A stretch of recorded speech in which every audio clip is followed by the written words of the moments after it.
the regional response mechanism. Why it's important to strengthen it? Well, the Caribbean has what we call a regional integration movement, and part of that regional integration movement seeks to advance cooperation and integration in disaster risk reduction, and more so looking at supporting affected member states in a collective. So whenever they're impacted, how all 18 CARICOM members pool its resources, human and otherwise, to address those needs. Bearing this in mind, then it is important that we continue to optimize the capacity that exists within the region and to ensure that we can harmonize the capacities within various partner groups, institutions, agencies, and member states. And it is in this regard that we seek to advance and strengthen the regional response so it can address the needs as determined by the regional integration movement under the Treaty of Chaguaramas, which gave rise to Cdema.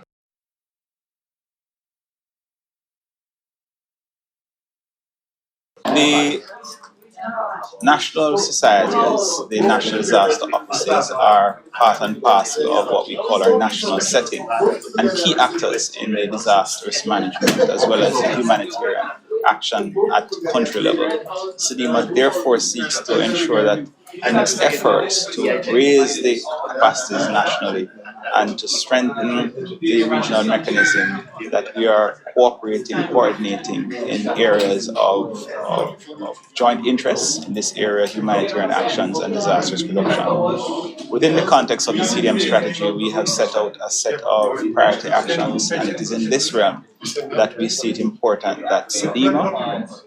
national societies and the national disaster organizations are then working collectively to realize the overall result and intent of the CDM strategy and the regional integration movement.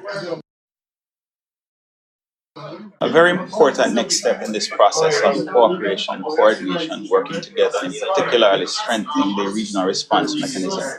will be the approach to visioning what the regional response mechanism can be, recognizing the varying capacities across the Caribbean, both in terms of the national disaster offices and the national societies, but more importantly within the realm of actors which work together within the system of national coordination. So we're going to be moving on from here to vision what the regional response mechanism should look like, what are the gaps after we've benchmarked this, and how we will then move on to build the capacity or build up towards this vision that we see for the regional response mechanism. It will involve various partner engagements. I think today's effort, or this week's effort in terms of the humanitarian workshop, will form an integral part of that, and we will have other conversations with national actors, both at the national society, regional actors, as well as external development partner actors.